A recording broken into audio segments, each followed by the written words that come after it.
Hey, everybody, welcome back. I'm Emily Moyer. Dani Katz is here with me. It is the second day in a row that we have been on the box together. This is episode number 57 of Words.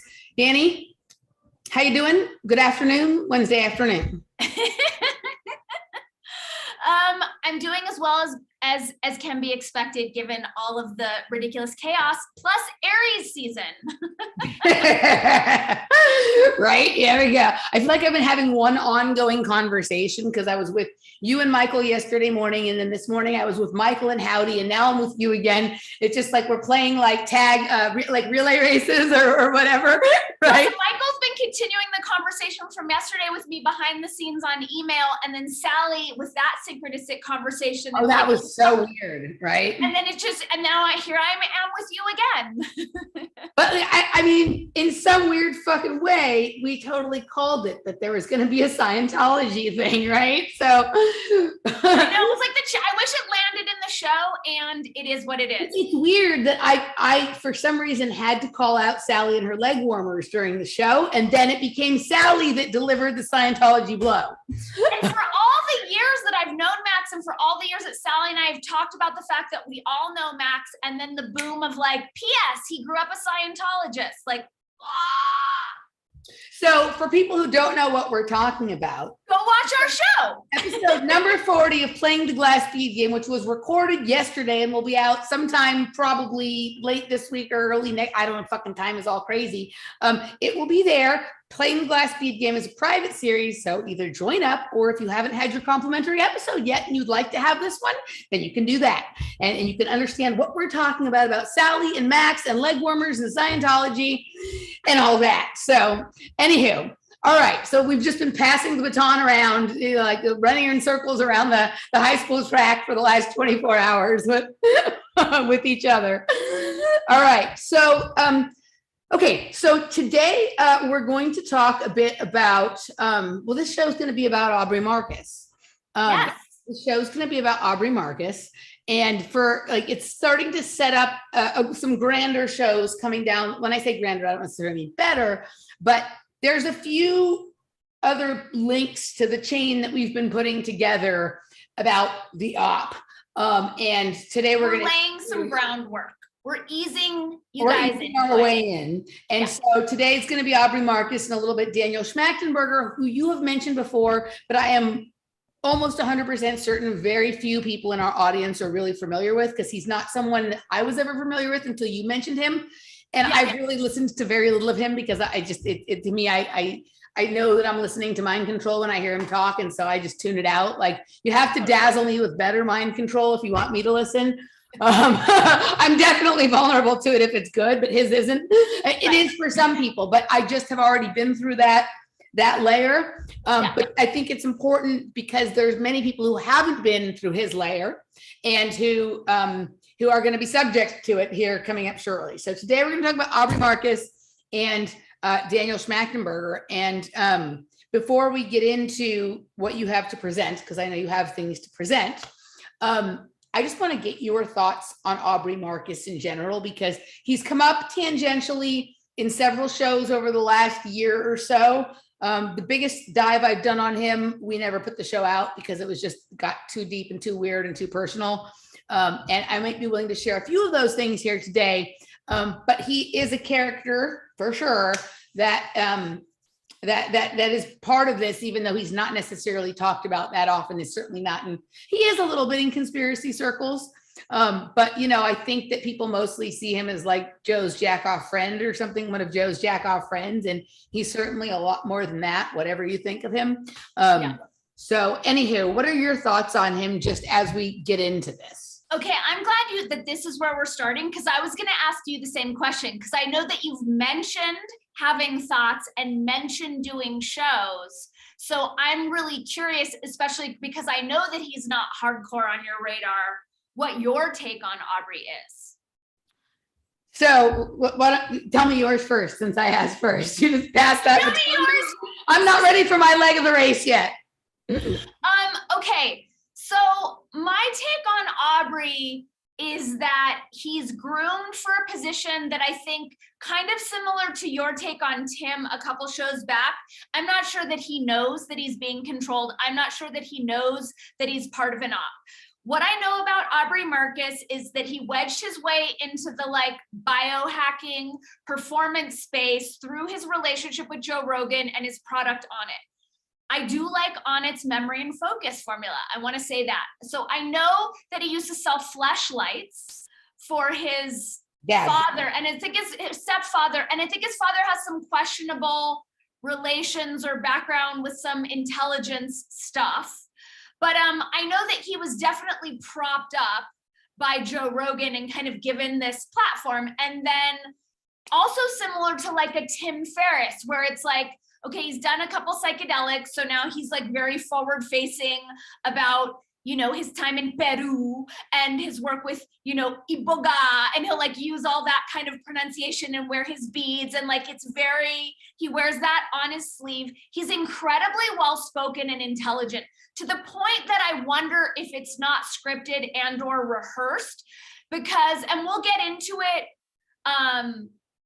we'll get into it in the if we get to the Heather Brett show that he just did, but he has an interesting way of engaging with his audience that feels quite contrived to me, but I do want to give him props for being intelligent. I feel like a lot of ops are leaking through him, and the story that I've made up, and I don't know this, is that he's so stoked to be given such a big platform, to have left the fleshlight porn world and to be this like thought leader, that any guests that they put on, like he'll kind of take it where he needs to take it. He had a very public relationship with this coach, Whitney, and they were very public about their polyamory. What is her last name? Do you know?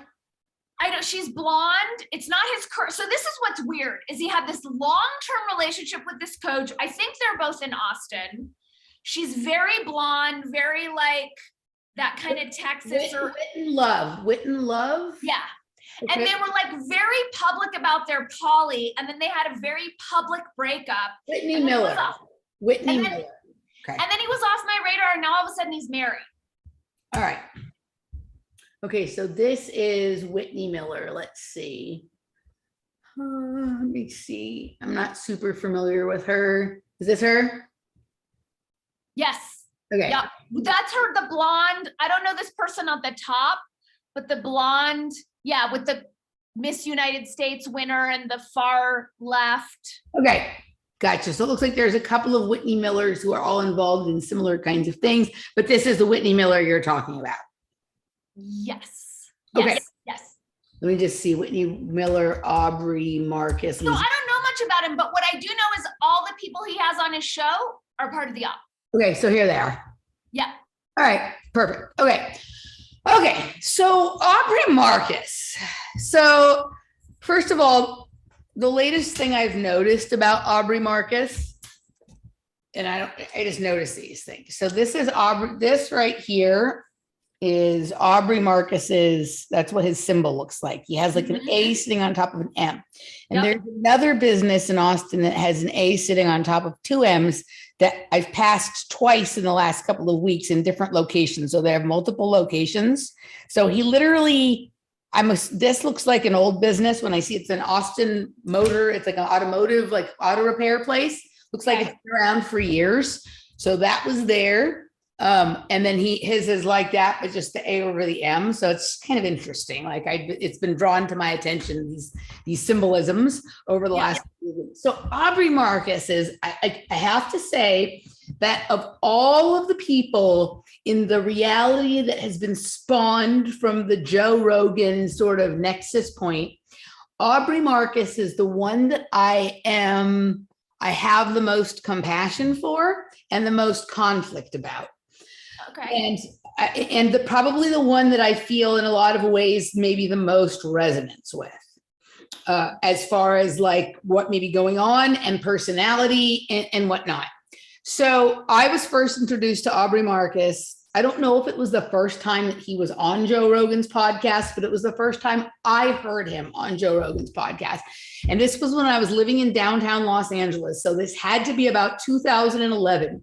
It was when they were first starting on it, and he had just returned from the Amazon and from he'd been down there, he'd done ayahuasca, he'd had an amazing journey. And the takeaway from his journey was that he needed to come home and start on it.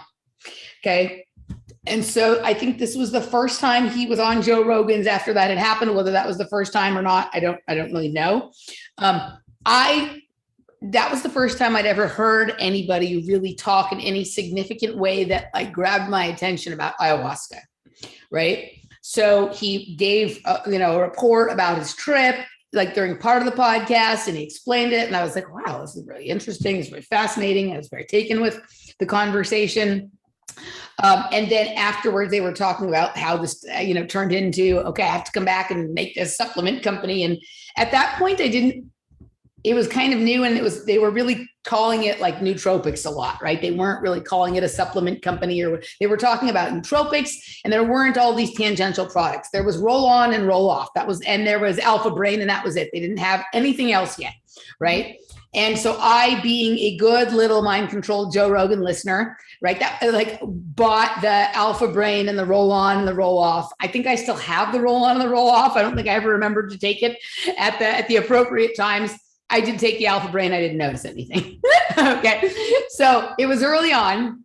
But I really liked it. And I had been listening on and off to a few episodes here and there of Joe Rogan before that, but that was the one that turned me into like a all the time listener of Joe Rogan podcast, at least for a while, for a period of time.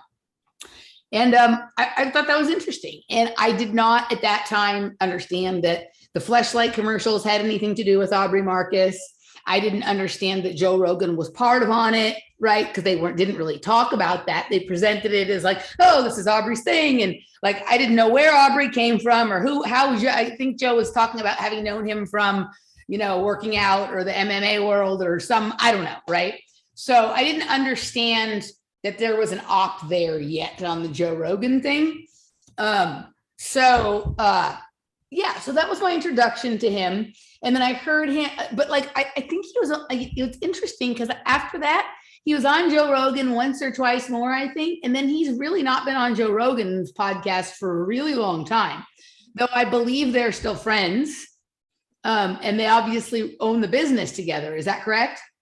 Oh yeah, for sure. But okay, sorry, go ahead, continue. So it's been interesting to me that he hasn't been on Joe Rogan's podcast for a really long time. And I don't know if they decided that was a conflict of interest or I don't know, because of I have no idea, right? It became pretty clear to me. I didn't understand that was part of the biohacking thing until they clearly supplanted, like Joe Rogan had Dave Asprey on, and then they basically went and created copycat products and trashed Dave Asprey in order to promote On It and all of that kind of stuff. Like that was pretty obvious to me sort of as that was happening. Yeah. I heard Dave Asprey on Joe Rogan's podcast after I had heard Aubrey Marcus on, I believe, if I'm remembering correctly. It was a foggy time. But the Dave Asprey was a really meaningful one to me too. Like I learned a lot during that. I printed out his sheet of how you should eat. I played around with that. I bought some, of his stuff and whatever. I lost track of Aubrey Marcus for a period of time, but understood that he was the owner of On It and started to see those products pop up everywhere and understood the controversy about the stuff with the Dave Asprey and whatnot. But never anywhere did I think that like Aubrey Marcus would become like a podcaster and a thought leader pretty much on his, like in his own right. Although I felt like he was a good storyteller with the ayahuasca experience. And by the time I started paying attention to Aubrey Marcus's YouTube channel, which wasn't really that long ago, I didn't realize he'd been having these conversations with lots of people for a long time. And he's another one of these who's popped up in the wake of Joe Rogan that are clearly, it's part of the Joe Rogan op, right? You have like Lex Friedman and Tim Dillon and Theo Vaughn and all the MMA guys who have podcasts. These are all, whether there's any financial connection or not, This is like part of the germination of the entire, like, germinating the entire field of poppies or whatever kind of thing. So I only started listening to things on his podcast like maybe a year ago, maybe a little longer ago than that. And like, this is hard for me to admit, but a lot of times I like listening to him. I think he has some good guests on, and I think the line of conversations that he takes with them, and some of the guests, when I say he has good guests on, it doesn't mean that I believe the guests or trust the guests or whatever, but they're people that are interesting and entertaining to listen to. And the conversation goes into some different places than Joe does or Tim does or whatever, right? And I think what's interesting about Aubrey is to me, he shows all the telltale signs of being the child of an intelligence agent. So he's a person who's been exposed to a lot of things in his life, right? He's been exposed to travel, to culture, to fame, to certain, inside rings of training and athletics and sports and whatnot, right? Like it's a little bit different than like being the child of a celebrity, right? But like he has all these unique experiences. And my guess has been he had a really hard time finding his own footing and his own voice. And at a certain, and he struggled for, a really long time. And I don't know how aware he is or was, and at what point he became aware of the fact that like there's an op and that his dad is part of the op and that he somehow is part of this kind of thing. And that he even clearly understands what it is. And then at a certain point, like when you're in that position, like there's all these struggles that you go through, right? Like, I have struggled in a different way in my life than my sister has struggled, right? My sister's struggles have largely been, she didn't get into the schools she wanted to go to on round 1 or round 2, finally round 3. She has had some health issues that I maybe haven't had, or some, something like that. But she hasn't struggled so much with like the nature of reality, with drugs, with like not feeling like you can live up to the expectations of the family. And I can feel in Aubrey that he has been through some of that. And that for his own self, through, I think, all of his explorations, I do think those are genuine. The fact that he got to have them, someone may have been intentionally like this, like he's what, like I consider myself on a certain level, he's what I would call MK option. Let the child explore the things that they're interested in. In fact, encourage that they do that. Observe them while they do it. And then the things you learn from observing them, you can sort of either let them lead a movement, or you can take the information you extract and use that to program the larger culture around people who are interested in the same ideas. But let him do his thing. Let him find his way. Let him struggle. Let him do all that stuff. Let him learn from that. And then at a certain point, I think he came to terms with himself, right? And when I say come to terms with himself, I don't know that that means he understands completely what he's involved in or what he's doing. But he suddenly, all the struggles he had, he was able to like pull them together, like all the disparate strands of hair, he was able to pull them together into a braid that looked cohesive and he could make sense of, and he knew what to do. He had a purpose. He could intake experiences that like integrate them and then express them in a way that he could turn into a business, turn into a lifestyle, and turn into like like having a whole life, a complete life that he felt gave him meaning, right? And so because that is a true struggle for him, he brings this sort of genuine, I do think he's genuinely curious. And I do think he takes these experiences in and he appreciates them and he makes sense of them in a certain way. I don't know that he has the intellect or I think he's bright because he's obviously able to give great, tell these experiences in a very clear way for lots of people to understand. But I don't know that he has the intellect to understand the largesse of this operation. For him, his dad is just running a business that he doesn't understand, might be a front for something intelligence. I don't even know exactly what it is. I have not looked into his father other than I've listened to other people's research about his father and come to the understanding, I don't know if it's his father or stepfather, that he owns Fleshlight and that that there seems to be some intelligence agents connections and things like that. And the fact that the Fleshlight was the first sponsor of the Joe Rogan podcast is interesting. And, that kind of should tell you the nature in some ways of what's going on here, and how some of these puds are pulled. I was going to say strings are pulled. Let's go with puds. So I think his struggle and his coming to acceptance and coming of age and all of that kind of stuff is genuine. And he struggled really hard to achieve a place in his life, in his mind, where he felt like he's okay now. Like he made it through his struggles. He has the respect of his family and his peers and things like that. And that feels like a real achievement to him. And because I'm sure it's occurred to him, if some of the byproduct of that is that some of his work is in the furtherance of an agenda that he either isn't completely on board with or doesn't completely understand, like it's okay because like he has not been okay to this point, and whatever he's doing is okay. He is okay. And these are things he is truly, genuinely interested in.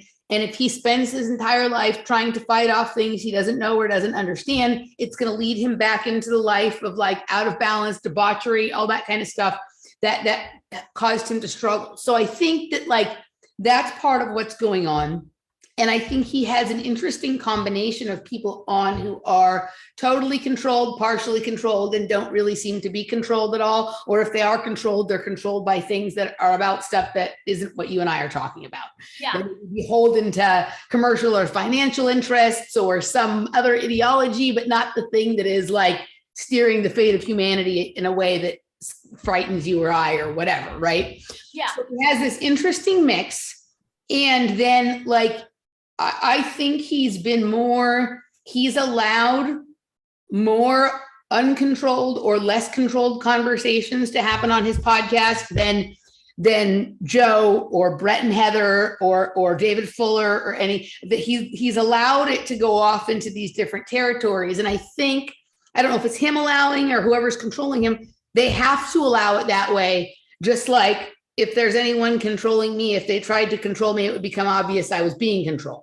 Right? If they tried to put the hammer down, don't talk about this or whatever. All right. So let them do their thing. And then we'll find a way through a future guest or some other connection that he has or something to sort of reel that loose one back in. But it's better just to let it go. And also, it then creates resonance with the people who otherwise wouldn't trust him. Yeah, my sense of exactly what you're talking about is that he has a wide pen.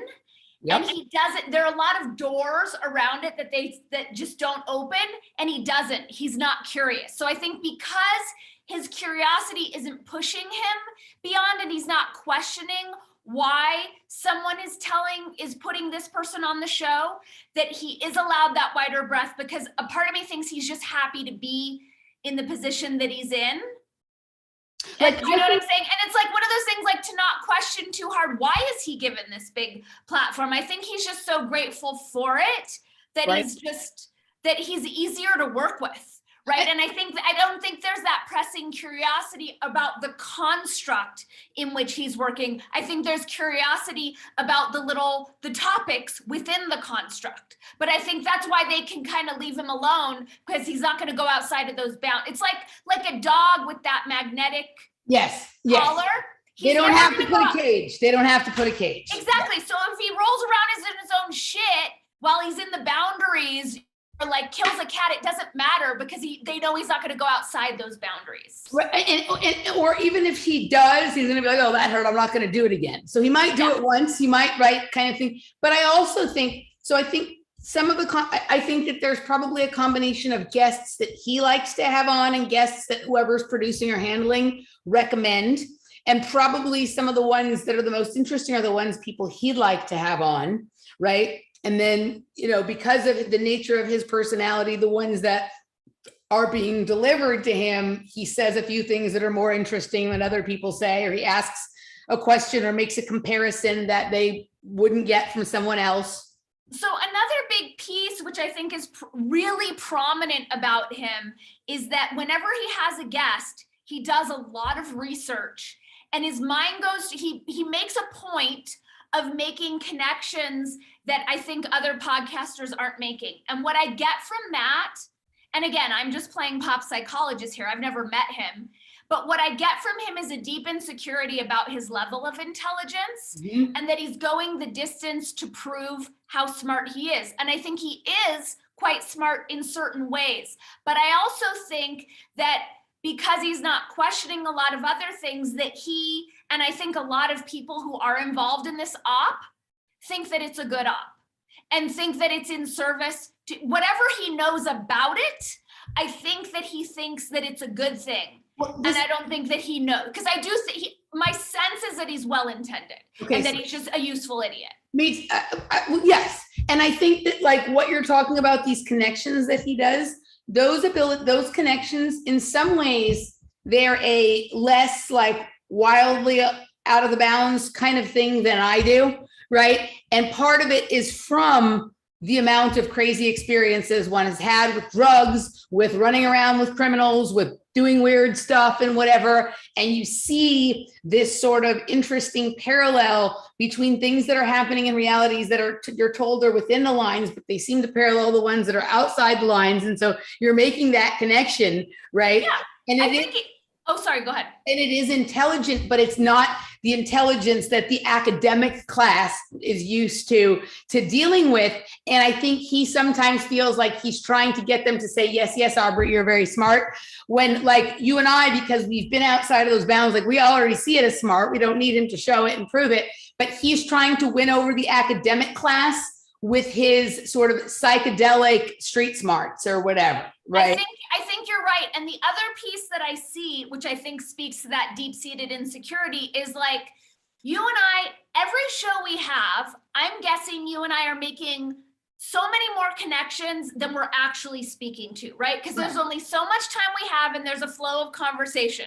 And, you know, you interrupt less than I do, but even still, it's like, there's a lot that we're not speaking to. And I notice, and especially on the show with Brett, where he will interrupt the natural flow of the conversation to assert his intelligent connection. Like that's very prominent in all of his shows. And so what I get from that is like, he's not just proving to his academic guests, but he's proving it to himself. He's proving it to his audience. He's proving it to mommy and daddy. Like there's something larger there that he has to always get it in, even when it doesn't flow. So I had, when I first started, I had to do that. I had to get it in. He's been doing this a long enough time now that you'd think that he wouldn't be, except for, like you said, the people around him probably require more tap dancing than the people around me, or he thinks they do, because plus he's like a muscly guy and he's good looking. And so it's, you know, this like, I'm not just not like a beefy, pretty face thing, maybe. So that there's another thing. There's two other things I want to point out about him. So as to this not opening the doors, that right kind of thing. So, okay, so I do this, but I don't do this around off limit topics in terms of controversial issues. Okay. But sometimes people with me, and it'll be Laura and like the Rolfer did this recently, and a few other, every once in a while my dad even will, like they will want to open the can of worms of my mother. Okay. And like how I really feel about all of that. And I'm smart enough to be very clear on the fact that I probably do have a lot of deeply buried and embedded issues about my mother. I have some that I'm very well aware of, but I don't right now feel conflicted about my mother in any significant, yes, can I acknowledge I'm conflicted about my mother, but I would have to go fishing around for a why, okay? And one of the things I've learned through my struggles is that when I begin exploring a problem that hasn't clearly presented itself to me yet, I end up creating a problem that isn't really the one that I have, but it becomes the problem that I have. And it takes me forever to extricate myself from that. Eating disorder, drugs, all of these kinds of things are things that like I didn't really feel like I needed to go fishing around in, but for some reason I decided to go doing fishing around in there anyway. And I ended up creating worlds of problems for myself, right? Yeah. And so I've learned at this point that like, and this is part of how I have managed to recover so many things about myself and my experience as a kid is I just wait for it to come up naturally. And when it does, then I deal with it. I don't go fishing just because I think there's a there. It's not information. It's not conspiracy research. It's my life, right? And it doesn't work the same. And so I think one of the things that's happened for him is he probably has had some of that experience himself, and that he grew up in this sort of wild and whatever kind of way. And there was probably things he knew he shouldn't do, but he chose to do them anyway. And he created problems for himself that led to struggles with drugs or excess or getting into some trouble that he didn't really, wouldn't have gotten into on his own. And so when he sees, so it's like he's thinking that the controversial, he hasn't separated his life from controversial topics yet. And if his father is an intelligence agent, which I don't know that he is, but that feels like there's something like that there, maybe there's an uncle, maybe there's a family friend, that like, if you have that close to you, then the conspiracy theory that research becomes the same thing almost as your life. Yeah. So he is saying, like, he's basically like, whatever this thing is over here, like there may be a thing there, but so far it's not affecting my life. So I'm not going to open that door. And he's not doing it because he doesn't care about people. He's doing it because he understands the hell that is unleashed on his life when he opens up doors that aren't really about him. Right. And so, like, I think that's probably what's happening there. And so for me, it isn't informational. It isn't about this stuff. For me, it's about, like, how do I feel about the fact that my mother just left us behind as a kid? Right. Like, how do I feel about that? And I know that if I go digging around in there right now, I might open up an ocean of emotions that I can't get out of. And right now I have a lot of work to do. If they come up while I'm working naturally, if something happens, or God forbid something happens to my mother and that thing comes then I'll have to put my work aside and deal with them. But if I decide I'm just going to go dipping my toe in the water just to see what happens, that's always when I find myself in a shithole I can't get out of. And I think it's super destabilizing. Aubrey has I think made the same assessment. And so whenever he feels like, well, that door isn't really about me, and if I touch it, there could be problems, I'm just going to walk to the next door and see if there's something there that is a little less. Yeah. It totally might be. And you're super intuitive, Miss Cancer, Pisces, all your water. I trust that. I mean, my take, and just guessing, is like, A, he might not be that interested, and B, he has so many great things going on. Correct. Why fuck with it to be marginalized as a conspiracy theorist? Like, it's not, he's got so many great things happening. And I think that those things were gifted to him in a way. I didn't watch it organically happen. All of a sudden he was just like this famous person.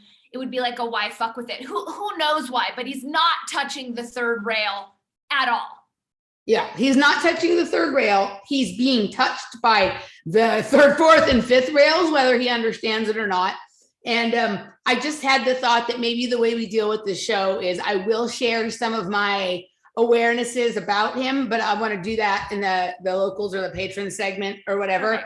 So let's see if there's anything else you have to say about Aubrey, and then let's move on. You have some clips and you have some stuff on Daniel Schmachtenberger, which is one of the people that's really going to be brought in hardcore through that sort of angle. Do you have anything else you want to say about Aubrey?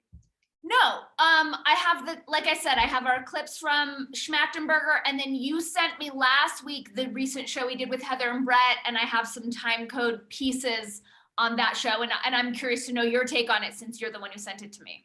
Okay, so let's, my final thing I want to say about Aubrey Marcus is that I like him. Like, I do like him as a person, I think. I do too. I like him. He's super cool. He seems super cool. And I think, like, I like the diversity of topics that he knows a good amount about and that he's interested in. And he's had a few shows that I just think are excellent. That guy who was like a Las Vegas boss that he had on, and he talked about that like weird drug that they took when they were like in Macau, and he met in a like a conference room, like an extra temporal conference room, and they were able to like show each other what they mean, right? Like, I have had those kinds of thoughts and experiences, and and not been able to sort of classify and explain them in quite the way. And I was like, that show was fucking good, and that drug exists, and that's going on in a lot of ways that people don't. That was a great show, right? And that's not something you really are going to hear anywhere else, and at least not on that big of a platform. Totally. As you say that, it's reminding me, which I'm literally only remembering this moment, that I used to listen to his show all the time. Because I remember he was the one who first put penis envy mushrooms on my radar, listening to his show about that. And I'm just realizing, like, as soon as I clued into this Joe Rogan op, I'm like allergic to all the people's shows, because I haven't listened to him in a while until these shows that, I'm going to share today. It feels like there's almost a formulaic percentage of the number of shows that he has to do that are part of the op. And then the rest are kind of more organic, with maybe peppered a little bit of language of the op, just to keep people entrained to that. Right. Yeah. Like I hear him talk about sense making, and I hear him talk about a few other words that like have become part of the lexicon of the op people and whatnot. But I'm sure they're used on him as words for trigger words and control words for him. So it would be natural he says that. So I think I'm also curious what's coming through on it. What's coming through his product line? We're going to get to that in the other part. Okay. We're going to get to that in the other part. So this is not like a bash on Aubrey thing. Like I literally think that like he's a person who has struggled, and he's come to a place where he's like, I'm going to do my thing, and I'm not going to worry about the fact that other people are piggybacking their thing along on my thing, even though he doesn't understand a lot of his opportunities are just coming because he's a good portal for some of this stuff. I also think that he has struggled and worked hard and put together his own sort of reality and whatnot. And, so I have compassion for him as an entire human being. And also, like, hopefully if there comes a moment where there's an opportunity to go, you know what, like this one, I can't really overlook. So I either need to say something or I need to back away from this one and let that be the thing I'm saying. I hope he will do that. That's all I had to say pretty much about him. Yeah, we'll see what happens. I don't know if he will. I don't have faith one way or the other, but that's all I kind of had to say. Okay, so he talks quite a bit about Daniel Schmachtenberger, who he calls Schmachtenberger. Daniel Schmachtenberger. Yeah. And I'd never heard of Schmachtenberger until you brought him up. And he was, making the circles around that group of people, that Heather and Brett Weinstein, the David Fuller, I think he's been on Joe Rogan, hasn't he? So who brought him on Joe Rogan? It's one of the people in the op brought him on Joe Rogan. We should look that up. Did we do a show on that? I think we did. I think that was one of. I think it's come up as part of other conversations. I don't think we have wholly focused in on Schmachtenberger, other than this idea that Tristan Harris. It was Tristan Harris. Sense making is the new trendy cover word for MKUltra on mind control, right? Sense making, like you and have so a that sense was making coach and a sense making or all this kind, right? It's like NLP, yeah. Totally. So Jamie Whelan, Tristan Harris, David Fuller, they're all part of this sense making thing. And the first thing I ever saw on Schmachtenberger, who deals with language in not the same way I do, but he's focused on language, was a series of videos out of Santa Fe Institute. So that was how I first heard of him. And I think Eric Weinstein might go ahead. Daniel? So we had a Facebook exchange going for a while before we were totally on the same page. Then COVID happened. He's a friend of Mickey Willis. And COVID happened, and he went into this like fear-mongering, totally down with the narrative that was like, wait, where is this coming? And then he hasn't returned any of my messages since. I haven't met him in person. And then there was that thing that we've talked about on this show when that random person stopped me in front of my mailbox place. Yeah. Do you know if he and Mickey are still friends? So the last I heard was and this was when Mickey was still on Facebook, and I know we're moving over to YouTube. So when the movie we're on YouTube now. Oh, okay. No, I got you. Oh, I see what you're saying. Okay. So before the movie that Mickey and I worked on came out, I know Mickey was not only still friends with him, but was defending him as not part of the op, not controlled. And on this end of it, I don't think Mickey's super clear or trustworthy in terms of that realm. Do you think Mickey at this point, and you don't have to answer if you don't want to, do you think Mickey is not clear or trustworthy because he's in on it or because he's dense? I don't want to insult Mickey because Mickey's a dear friend. So Mickey only started waking up to this in like 2018. Mm-hmm. So I think like everyone, there's a learning curve. Yeah. And so I think he's very new to this path. And I think what happens, which you and I have talked about, and I think David Martin might be the only exception I've seen to this, that fame blinds people to a lot of what's going on. And all of a sudden it comes, there's like a total unconscious first chakra inclination to protect our position and to protect, now it's the circuit. So I don't think he's part of it. I don't think he's been co-opted consciously, but I think it's gotten more complicated since that he's gotten famous, and I don't know how clearly he's seeing things. I'm just going to give this little seed, and when we do our next show where we're going to get into why all of this matters so much, maybe I'll go into it more. But I see, especially because you say they were friends, right? So in some ways we have the one of them being the thesis, the other being the antithesis for the synthesis they're going to bring in. And I think the synthesis is going to be whatever the Tulsi Gabbard train trails along with it. Because I think that probably like Schmachtenberger, or for Schmachtenberger, Tulsi might be a little more conservative than he's comfortable with. And at this point, oddly, Gabbard is a little bit more progressive than what Mickey's new class of friends would probably prefer. Both sides are overlooking the problems with her. There's a few good things that she says that are reasonable and helpful, but there's a lot of other stuff. But that's going to be something that that's going to be the thing that they reconcile for their consilience project over. Like this is right. This is what it's going to be. It's going to be the person who's going to be able to bridge the gap between these friends who have been pulled apart based on like the politics and the struggle with sense making are going to experience consilience through what Tulsi Gabbard and that movement in that train is going to be bringing in. And I'm not going to go too far into this, but I was doing a little bit of research on Tulsi Gabbard this morning. And, it's kind of hard to identify what she's been doing for her job since she left Congress. She obviously still deploys as part of the civilian defense, sort of her regard service. And she obviously makes 2-minute soundbite appearances on Fox News constantly.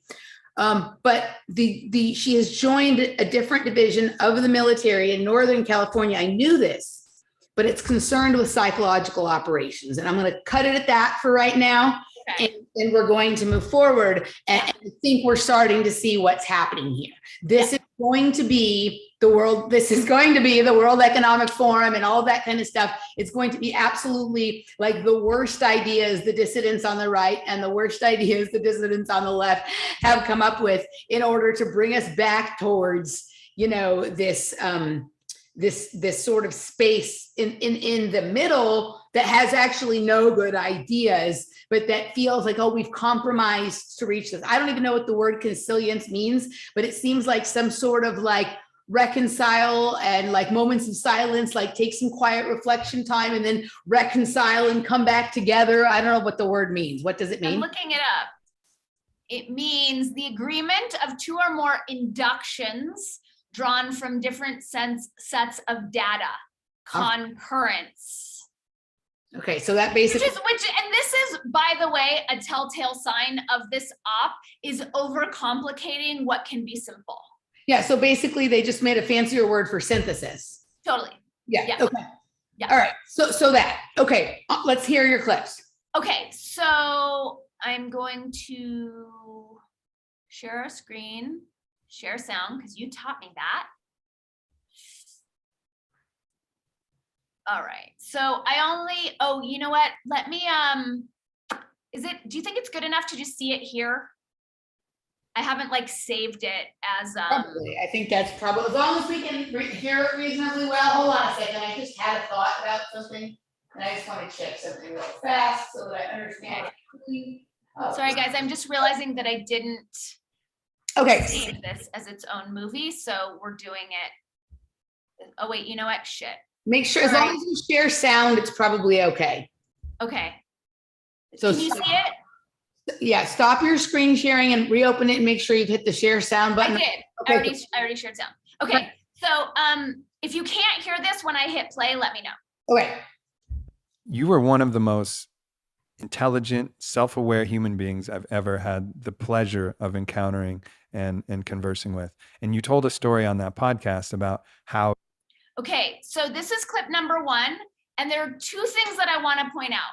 So notice with every single person that you and I have covered on this op, how every podcast host makes a point of saying, you're the most intelligent person I've ever talked to. They say it to Eric, they say it to Brett, right? Yeah. We're hearing this all the time. Now, here's the other piece, is that, so Aubrey Marcus's podcast is a very high quality production. Just the intro music and the intro credits had to be thousands and thousands of dollars in the making. I find it really interesting that in this particular podcast, Aubrey's eyes are never at eye level. Did you notice that? Because they're at eye level in all his other podcasts. Okay, so let's see. Okay, so here's our next clip. And Daniel, who's being groomed for whatever he is in like his basement. Well, this is how we get, he seems like an everyman. He's shaven, his beard is 2 different colors. He doesn't have good lighting. His beard is, that reminds me of the Deborah Harry comparison you were making yesterday. Yeah, right? Because it's very even where the cutoff is. It's not, Okay, so we have the standard issue, you're the smartest person I've ever talked to in my life thing. Okay. So yeah, it's super important to understand if you think you're immune to it, you are not, right? Like there are a number of us who have intentionally curated those experiments. And even while we know we're doing it to ourselves, we're being emotionally affected by it. So we're like, oh, fuck, there's a kind of humility I have to have because I am not immune to this. Right. Okay, so what he's talking about here, and we saw this in the Tristan Harris Dark Horse podcast. We saw it in the Tristan Harris, Daniel Schmachtenberger, Joe Rogan. The constant narrative being thrown out is that we are being radicalized and unfairly manipulated by our social media. And if you think you're not, you're stupid because no one can control it. And again, so anyone who doesn't hate Trump, who doubts some of the more prominent narratives or erections or whatnot, you're just being radicalized and controlled by the AI. You're not in your right mind, you stupid little monkey. Okay? Yeah. Well, it's funny how they're willing to grant that much power to social media. But if I were to suggest to Schmachtenberger, I don't think if I suggested this to Aubrey, but if I were to suggest to Schmachtenberger or Brett Weinstein, and we've obviously talked about this with Joe Rogan, the possibility that they were being directly controlled by someone in their inner circle, they would tell me that there's no way they would know if they were being controlled. So it's fascinating to me that they will cede their intellectual power to an algorithm, but they are not willing to confess that there's another human being that may be able to do that because they're smarter than everything but technology. Right, but keep in mind that this is all theatrics. Like we've heard Joe Rogan state unequivocally that he's not controllable or he would know. And they're less talking about how controlled they are by AI than letting us know that we are and that our thoughts are not our own and that our minds are not our own. Correct. Okay. And our ability to understand that and consciously select something different is kind of the only path, but it's not a really simple one. Now, this is where we actually have to get not just the oneness, but the individuality and what is the right ethics around that, because we haven't got individuality well. Because our models of it are almost exclusively competitive more than synergistic. And so my where I'm the same as others gives me some basis for empathy, but where we have differences, how do we relate to that in a more healthy and enlightened way has to be just as important a part of the new religion or new philosophy or ethos.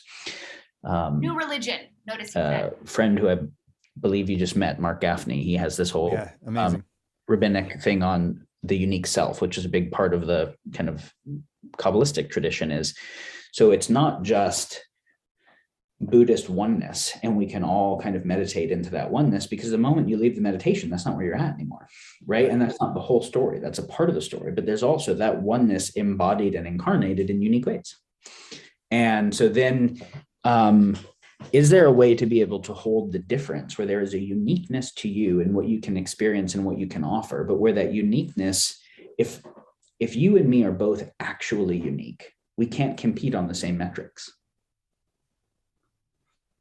Right? Yeah. If I say that we can compete, like we're a function of our money and the size of our cocks and our whatever it is for our mate selection thing, and there's like 4 things, we can compete on those and who's a better package. That's actually not uniqueness, that's sameness, right? That's a sameness of a few metrics of selection. At the heart of when you fall in love with someone deeply is something ineffable, it's unspeakable, that is beyond a package, right? There's a taste or a quality of the uniqueness of the thing that you have a relationship with. And so if there is something where the difference of everyone actually has a uniqueness that has the interconnectedness, the quality of oneness, but with a totally unique form to it, then those unique forms can't fundamentally compete. There's no metric to measure or assess it on. And then you can offer something to the world that is different than what I can offer to the world, but where the world is better at my own assessment if you offer it fully.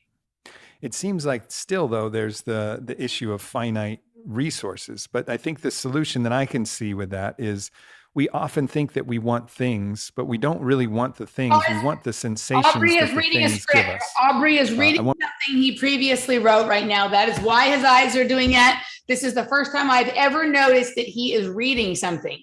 Right now, he's having his Joe Biden moment. He's just doing it better.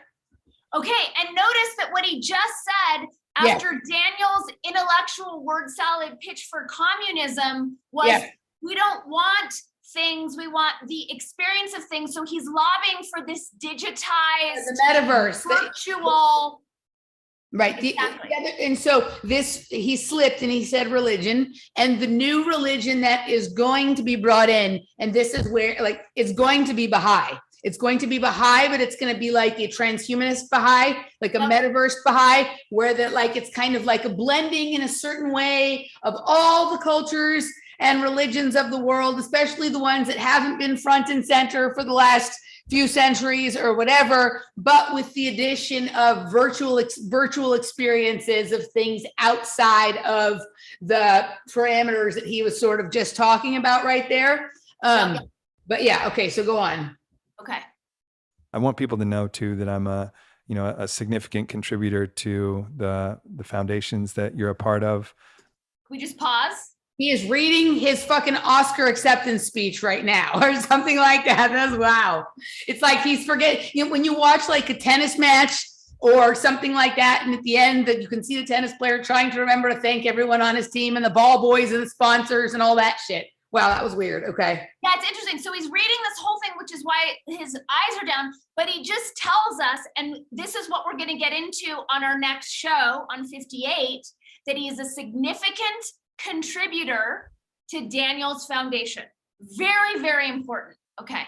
To the foundations that you're a part of, and I'm going to continue to do that because I really believe in the work that you're doing, as I believe in my own abilities to play some role in this cosmic orchestration. But so if you want to just explain briefly what those are, if people are interested in supporting your work, as we make our way through this thing together. Push pause. Yeah. This is the entire agreement. So so just after listening to this exchange, which I haven't heard before, it is, Aubrey, you can do whatever you want. You're going to channel this through your stuff. This is going to infiltrate everything you do, right? And this is the reason why he has the broad platform and the ability to talk about all the other things he wants to talk about. Forget Brett and Heather, forget whatever version of the COV op he's channeling or whatever. This right here is the deal. This Exactly. Yeah. Exactly. This is why, just so you guys know, Emily and I are working on this show that we've been teasing since like what, December? Yeah. Because this is it. All right. You being an ally in the way that you have has been hugely helpful to work that we've been able to do with talking to key government institutions about shifts that they can make, and also work that we're embarking on now and helping. Do that. You've never played this for me before, right? This is it right here, dude. Yep. All right. And it's coming in the next one, guys, but we have the receipts. Okay. Key government organizations. Here we go. Education in these areas more widely culturally. Education. Something people can check out now is the consilienceproject.org. Consilienceproject.org is website. A lot of the issues we were talking about today regarding propaganda, social media, culture issues, there's a whole good series of articles on there. We're about to do a series that addresses a 10 article series that is like the most fundamental things about what the state of the world is and what it would take to come to a post-exponential tech viable civilization.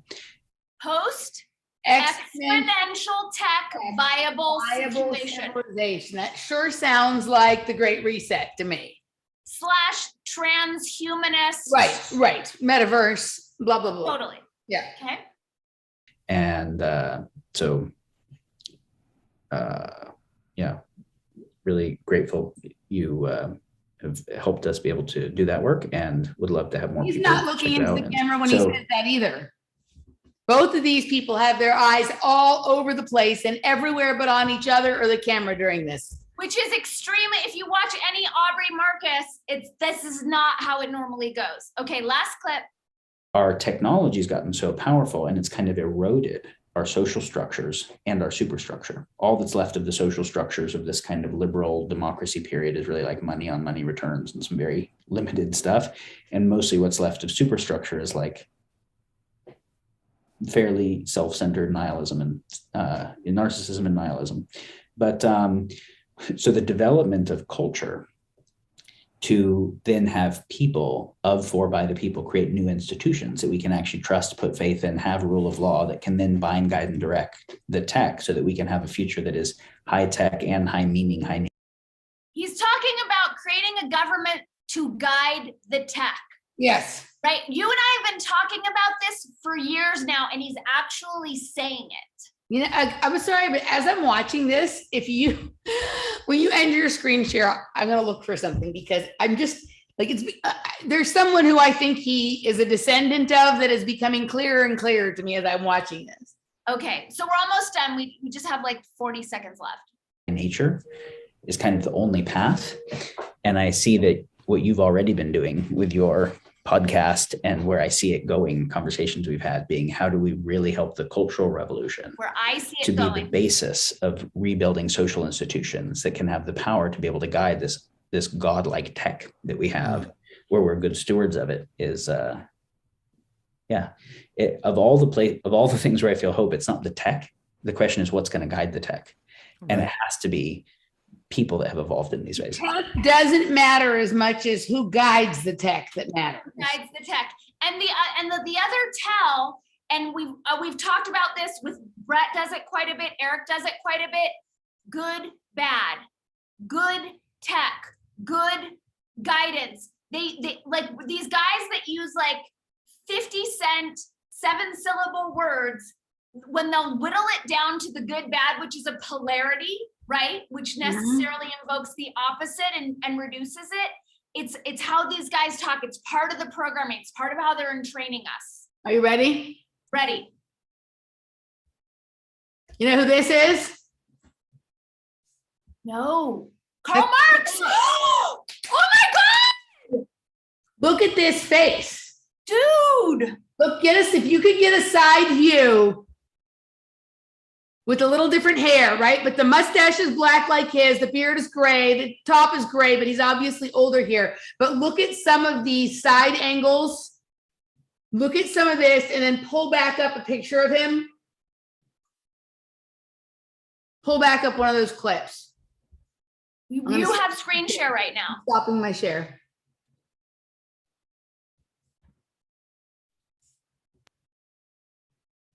All right, so let's get to just him. Hang on.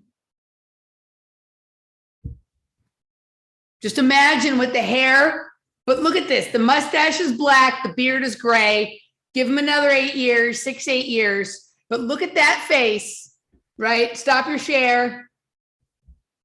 Well, and totally given, and especially since it's his whole like communist pitch. There is no individuality if we're comparing cocks, blah, blah, blah.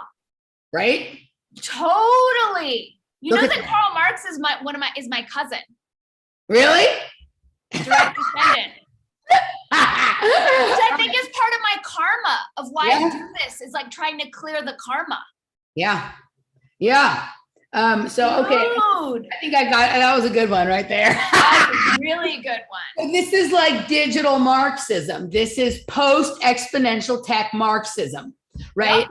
We're all really focused on critical race theory and cultural Marxism, and nobody is thinking about digital Marxism or this like, right? And if you Well, no one's even questioning it, which has been my issue with tech from the get-go. It's like this unspoken, we must surrender our will and our everything to tech instead of saying, hey, is this where we want to go? Yeah. And Okay. he's leading that. Okay, let's cut right here. Yeah. We're going to put the Weinsteins aside for now. Weinsteins, you get a week off. We'll be back. Don't worry. And we're going to move into a short Afterwords. If you'd like to join us for Afterwords, please go to wordspodcast.locals.com. And this will be a little bit more on Aubrey and what I think might be going on here. Anything else you want to say before we're leaving the public behind? This show, we've decided to try and make the first part of these shows acceptable to YouTube. So today you'll be watching this on YouTube. It's just easier to herd the cats to one place than to many. And Totally. Thank you for supporting me by joining me on Locals, DaniCats.locals.com. It's where I'm posting all of my videos, all of my writings, all my essays. It's where I'm building the community to get out of the way of the tech censorship, as well as you're interested in empowered badassery coaching, being your most authentic, empowered, unfuckwithable self, hit me up. all right, and you guys know where to find me. We'll see you on the other side. All right.